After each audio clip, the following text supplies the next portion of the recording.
வணக்கம் உறவுகளே. ஆ ஒரு 150 படங்களுக்கு மேல தயாரித்த ஒரு மிகப்பெரிய தயாரிப்பு நிறுவனமான ஏவிஎம் எடுத்த ஒரே ஒரு எம்ஜிஆர் படம். ஆ நிறைய படங்கள் கிட்டத்தட்ட ஒரு 20, 30 படங்கள் டைரக்ட் பண்ண ஏசி திருலோகச்சந்தர் மிகப்பெரிய டைரக்டர். அவர் எடுத்த எம்ஜிஆரை வைத்து எடுத்த ஒரே படம். 136 படங்கள் நடித்த புரட்சித் தலைவர் எம்ஜிஆர் அவர்கள் ஏவிஎம் நிறுவனத்துக்காக நடித்த ஒரே படம். ஆ ஆ அம்மா சென்டிமெண்ட் இல்லாமல், தங்கச்சி இல்லாமல், இந்த மாதிரி சென்டிமெண்ட் இல்லாமல் புரட்சித் தலைவர் நடித்த ஒரே படம். மிக மிக முக்கியமான விஷயம் பார்த்தீங்கன்னா, வில்லனே இல்லாத ஒரு புரட்சித் தலைவர் எம்ஜிஆர் படம்.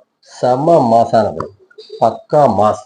அந்த படத்தை பத்தி, ஒரு கலர்ஃபுல்லான படத்தை பத்தி இன்னைக்கு இந்த வீடியோ நம்ம பார்க்க போறோம். ஸ்கிப் பண்ணாம பாருங்க. ஃபர்ஸ்ட் டைம் நம்ம சேனலுக்கு வந்திருக்கீங்க அப்படின்னா மறக்காம சப்ஸ்கிரைப் பண்ணிருங்க. வாங்க வீடியோக்குள்ள போகலாம். ஏவிஎம் நிறுவனத்திற்கு புரட்சித் தலைவர் எம்ஜிஆர் வச்சு படம் எடுக்கணும் அப்படின்னு சொல்லி ரொம்ப ஒரு ஆசை உள்ள இருக்கு அவங்களுக்கு. அதே மாதிரி எம்ஜிஆர் அவர்களுக்கும் ஏவிஎம் நிறுவனத்தின் மேல ஒரு அபிப்பிராயம், எப்படியாவது ஒரு படம் பண்ணிடணும். ஏன்னா ஏவிஎம் நிறுவனம் வந்து ஒரு 4 மொழிகள்லையுமே ஒரு ஆதிக்கம் செலுத்திய இந்த ஒரு நிறுவனம். ஹிந்தியில படம் எடுத்திருக்காங்க, கன்னடத்துல படம் எடுத்திருக்காங்க, தெலுங்குல, தமிழ்ல. ஸோ இப்படி ஒரு 4 மொழிகள்லையுமே ஒரு மிகப்பெரிய ஆளுமை நடத்தி வந்த ஒரு நிறுவனம். அந்த நிறுவனத்தோட படத்துல வந்து எம்ஜிஆர் நடிக்கலை என்ற ஒரு பெரிய குறை அவர்கிட்ட இருந்துகிட்டே இருந்தது. அப்பதான் 1966ல, அதுக்கு முன்னால கொஞ்சம் சிவாஜி கணேசன் நடிகர் திலகம் அவர்கள் கொஞ்சம் கேப் விட்டுருந்தாரு, ஏவிஎம் நடிக்காம இருந்தாரு, ஒரு சின்ன ப்ராப்ளம். பட் அந்த டயத்துல அசோகன் அவர்கள் கொஞ்சம் முயற்சி பண்ணி நம்ம ஏவிஎம் நிறுவனத்துடைய மெய்யப்ப செட்டியார் அவரை கேட்குறாங்க, இந்த மாதிரி எம்ஜிஆர் வச்சு நம்ம படம் பண்ணலாமே அப்படின்னு, அப்புச்சி பண்ணலாமே அப்படின்னு. அப்போ அவரு யோசிக்கிறாரு. ஏன்னா அவங்க வந்து எப்படின்னு கேட்டீங்கன்னா, ஒரு கரெக்டா ஃபிட்டா ஒரு 30 நாள், 40 நாள், 50 நாள் ஷூட்டிங் அப்படின்னா கரெக்டா எடுக்கணும் அப்படின்னு நினைக்கக்கூடிய ஆளு. பட்ஜெட் கரெக்டா போட்டு பர்ஃபெக்டா பண்ணக்கூடிய ஆளுங்க.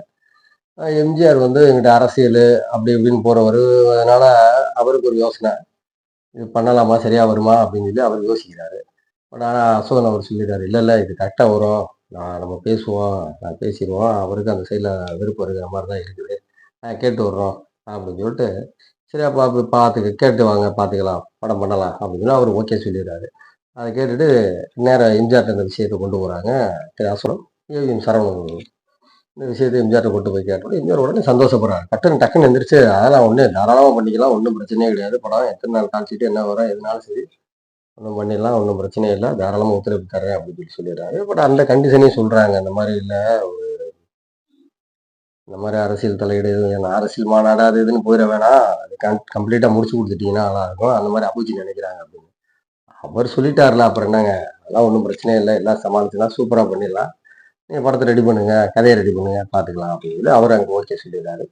இவங்க எங்கிட்ட கதையை ரெடி பண்ணுறாங்க. அந்த டயத்தில் ஒரு ஆங்கில படம் கம் செப்டம்பர் அப்படின்னு சொல்லிட்டு ஒரு படம், அது ஏற்கனவே அந்த வந்த படம். அந்த படத்தினுடைய கதையை வந்து தழுவிதான் இந்த படத்தை ரெடி பண்ணாங்க. படத்தோட பேர் அன்பை தான். வந்து 1966ல் பொங்கலுக்கு ஜனவரி மாதம் ரிலீஸ் ஆன படம். பொங்கலுக்கு ரிலீஸ் ஆகி செம்ம மாசம் ஓடின படம். படத்தின் கதைப்படி பார்த்தீங்கன்னா, அவர் ஒரு பெரிய பணக்காரராக வருவார். பட் அவர் சிம்லாவில் வந்து ரெஸ்ட் எடுக்க வரும்போது பிஸியாக இருந்துட்டு ரெஸ்ட் எடுக்க கெஸ்ட் ஹவுஸுக்கு வருவார். அங்கே அந்த கெஸ்ட் ஹவுஸை வாட்ச்மேனாக இருந்தவர் வந்து தன்னுடைய மருமையம் பொறுப்பில் ஒப்படைச்சிட்டு காசிக்கு போயிடுவார். அந்த மருமையை மச்சினம் பண்ணுற வேலை தான் நாயஸ். அவர் அந்த வீட்டை வாடகை விட்டுக்கிட்டு இருப்பார். செம்மையா இருக்கும் படம். அதில் இவர் வந்து அந்த வாடகைக்கு வந்த ஒரு சுற்றுலா பயணி மாதிரி தங்குவார் எம்ஜிஆர். அங்கே வந்து இன்னொரு ஃபேமிலி தங்குவாங்க, சரோஜா தேவியோட ஃபேமிலி. அவங்க 2 பேருக்குள்ள அந்த ஆரம்ப கட்டங்கள்லாம் பார்த்தீங்கன்னா ஒரே மோதலாக இருக்கும். அருமையான ஒரு படம். இந்த படம் ஆரம்பத்தில் ஃபுல்லாகவே சிம்லாவில் பண்ணலை, ஊடால கொடைக்கானலில் கொஞ்சம் பண்ணியிருக்கிறாங்க. அப்படி பண்ணும்போது அங்கே அவர் படம் பண்ணிக்கிட்டு இருக்கும்போது, அப்போ அவர் அங்கே யூனிட்டில் உள்ளவங்களாம் சொட்டு குள்ளாலாம் இல்லாமல் இருந்திருக்கு அந்த குளிரில். ஸோ அதை பார்த்த உடனே அவருக்கு எம்ஜிஆர் உடனே, என்ன சொட்டு எதுவும் போடலையா அப்படின்னா, இல்லைண்ணே ஒன்றும் இல்லை அப்படின்னா, பரவாயில்ல விடுங்க அப்படின்னு, எத்தனை பேர் இருக்கீங்க, 40 பேர், நானே அரேஞ்ச் பண்ணுறேன் அப்படின்னு சொல்லிட்டு உடனே எல்லாருக்கும் வாங்கி கொடுத்துருக்காரு. அந்த மாதிரி அவர் தான் செய்யக்கூடியவர் இல்லையா, அவர் எப்படியாது. அதே மாதிரி அப்புறமா இங்கே கொஞ்சம் எடுத்துட்டு அப்புறம் சிம்லாவில் போய் அதை ஷூட் பண்ணுறதுக்காண்டி போகிறாங்க. அங்கே போய் அந்த ஒரு புதிய வானம் புதிய பூமி அந்த பாட்டெல்லாம் ஷூட் பண்ணும்போது பார்த்தீங்கன்னா, அந்த திபெத்தில் உள்ள பிள்ளைகள்லாம், குழந்தைகள், அனாதை குழந்தைகளை வச்சு அவரை ஷூட் பண்ணியிருக்காங்க. பார்த்துட்டு அவருடைய அந்த ஒரு பிரிட்டிஷ் இங்கிலீஷ்காரர் அந்த ஆசிரமத்தை நடத்திருந்திருக்காரு. அங்க போய் அவரை பார்க்க போயிருக்காங்க. அந்த ஆசிரமத்தை பார்த்துட்டு வருவோம்னு சொல்லிட்டு, அது கொஞ்சம் மலைப்பகுதியில தாண்டி போணும். அதில ஜீப்லயே போயி, அங்க இருந்து தூரத்தில நடந்து போய் அங்க போய் பார்த்துட்டு இருக்காரு. பார்த்துட்டு ரொம்ப சந்தோஷப்பட்டு, இந்த மாரி ஒரு நல்ல காரியம் பண்றீங்க. ரொம்ப சந்தோஷம் அப்படின்னு சொல்லிட்டு அவர் கைய குலுக்கி அந்த வெள்ளைக்காரர் வந்து வாழ்த்து தெரிவிச்சு, கை குலுக்கிட்டு கைக்குள்ள பார்த்தீங்கன்னா, ஒரு ரூ. 100 கட்டு அப்படியே கைக்குள்ளேயே வச்சு குடுத்துருக்காரு.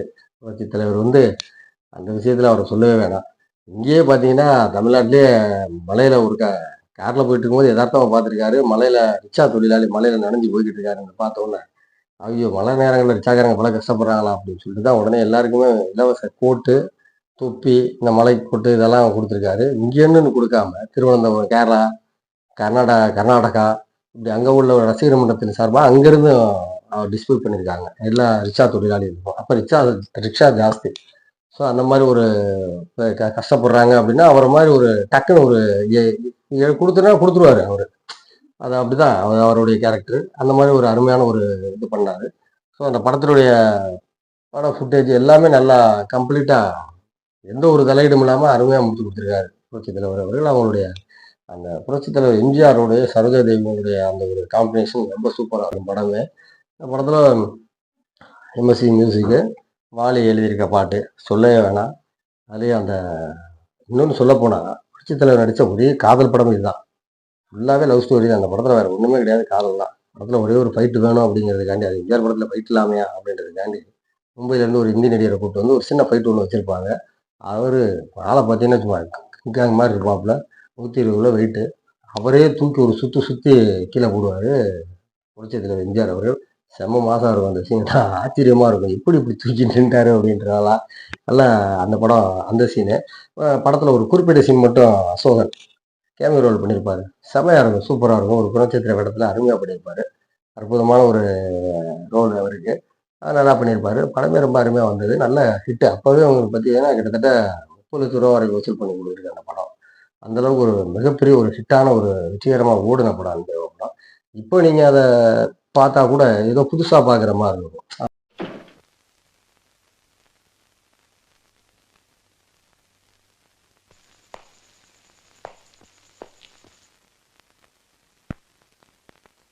அந்த ஒரு எம்ஜிஆருடைய இது அந்த படத்துடைய சினிமாட்டோகிராஃபியா இருக்கட்டும், ஆக்ஷன் சீக்வென்ஸா இருக்கட்டும், ஒரு லவ் சீன்ஸ்லாம் பார்த்தீங்கன்னா, இப்ப ரீசென்ட்டா இருக்கிறது. எப்ப பார்த்தாலும் முட்டிக்கிட்டே இருப்பாங்க. இப்ப பார்க்குற மாரி இருக்கும். ஸோ இதே படத்த அப்படியே உல்டா பண்ணி இப்போ சமீபத்தில ஒரு படம் வந்தது. காப்பி பேஸ்ட் பண்ணாங்க ஒரு படத்துக்கு. பட் ஆனா அந்த படம் சச்சின். அந்த படத்துல பார்த்தீங்கன்னா, இதே மாரி தான் சேம் ஸ்டோரி மாரி தான் வரும். கிட்டத்தட்ட ஒரே பிளாட் தான். அந்த மாரி தான் இருக்கும். ஆனா அந்த படம் ஓடல. எதிர்பார்த்த அளவுக்கு போல. படம் நல்லா தான் இருக்கும். சந்திரமுகி அந்த அலையினால அந்த படம் ஓடல. சச்சின். இருந்தாலும் அன்பே வா அன்பே வா தானே. அதான் அவ்வளவு சூப்பரா பண்ணியிருந்தாங்க. எம்ஜிஆர் நடித்த ஒரே ஒரு காதல் படம். எனக்கே ஆச்சரியமா இருக்கும். அம்மா இருக்காது, தங்கச்சி இருக்காது. எல்லாருக்குமே ஆச்சரியப்படக்கூடிய ஒரு படம் அந்த படம். அந்த படத்துல அவர் சக்சஸ் குடுத்ததெல்லாம் அந்த படம் உண்மையிலேயே பெரிய விஷயம் தான்.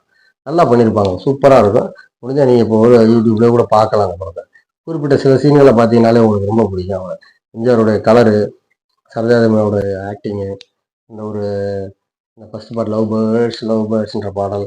ஸோ இந்த மாரி அந்த படத்துல வர சீன்கள் பூராமே நெறைய படங்கள்ல எடுத்து போட்டாங்க. சுட்டுட்டாங்கன்னு வச்சுக்கங்களேன். கொஞ்சம் கொஞ்சமா, கொஞ்சம் கொஞ்சமா. அது மொத்தமா ஒரே ஃப்ளாட்டா அதே மாரி சேம்க்காக பண்ணது தான். குஷியும் பாதி வரும். குஷியிலயுமே பாதி பாருங்க, அவங்க சண்டை போட்டுட்டே தான் இருப்பாங்க. அதே மாரி தான் இதுலயும். சச்சின்லயும் அதே மாரி தான். 2 படமும் பார்த்தீங்கன்னா, இது என்பிஓட இன்ஸ்பிரேஷன்ல எடுத்த மாரி தான் இருக்கும். மத்தபடிக்கு படம் புரட்சித் தலைவருடைய அற்புதமான படம். அதுக்கடுத்து அவங்க படம் பண்ண முடியாது. தலைவர் எவ்வளோ முயற்சி பண்ணாரு. படம் பண்ணலாம் அப்படின்னு சொல்லிட்டு. ஆனா, அதுக்கான வாய்ப்புகள் அவங்களுக்கு கிடைக்கல. ஒரே ஒரு படம் தான். அந்த ஒரு படமுமே பார்த்தீங்கன்னா, புரட்சித் தலைவருடைய மகுடத்துல ஒரு வைரக்கல் மாரி. அன்பே வா. ஆ அதுல நான் எனக்கே அது ஆச்சரியமான விஷயம் என்னன்னு கேட்டீங்கன்னா, ஆ இப்ப சிவாஜி கணேசன் படங்கள்ல நாகேஷ் நடிச்சிருக்காங்க. நெறைய படங்கள்ல பார்த்தீங்கன்னா, கேரக்டர் அவர் கூட ஃப்ரெண்டாவே வருவாரு. போடா வாடான்னு சொல்லி ஜாலியா பேசிக்கிட்டே வருவாங்க. ஆனா, இந்த படத்துல எனக்கு தெரிஞ்சு நாகேஷ் வந்து பெரும்பாலும் எம்ஜிஆர் அவர்கள வந்து வாடா போடான்னு பேசினது கிடையாது. நெறைய படம் பார்த்துருக்கேன் நானு. எனக்கு தெரிஞ்சு எந்த படத்துலயும் இல்லன்னு தான் நான் நெனைக்கிறேன். அது வேற எதுவும் இருந்துச்சுன்னா நீங்க கண்டிப்பா கமெண்ட்ல சொல்லுங்க. ஆனா, அவரு இந்த படத்துல வந்து பார்த்தீங்கன்னா, போயா, வாயா ரொம்ப இதா பேசி நடிச்சிருப்பாரு. அது உண்மையிலே படத்துல நல்லா ஒர்க் அவுட் ஆயிருக்கும் அந்த படத்துல. அது மத்த படங்கள்லாம் பார்த்தீங்கன்னா, அண்ணே அண்ணேன்னு வருவாரு. அந்த மாரி தான் இருக்கு. அந்த மாரி தான் வந்திருக்காரு. எனக்கு தெரிஞ்சு. நீங்க எனக்கு தெரியாத ஏதோ ஒரு படத்துல இந்த மாரி ஜாலியா நடிச்சிருக்காருன்னா, அத நீங்க கண்டிப்பா கமெண்ட்ல சொல்லுங்க. நான் பார்த்துக்கிறேன். மத்தபடிக்கு இந்த படத்துல அந்த மாரி தான் பண்ணியிருப்பாரு. எம்ஜிஆர் அத சகஜமா எடுத்துக்கிட்டு சூப்பரா பண்ணியிருப்பாங்க. படத்த மிஸ் பண்ணிறாதீங்க. ஆ ஒரு அற்புதமான படம். ஸோ இந்த படத்த பகிர்ந்துக்கிட்ட இந்த படத்தினுடைய அனுபவத்த பகிர்ந்துக்கிட்டதுல எனக்கு ரொம்ப சந்தோஷம்.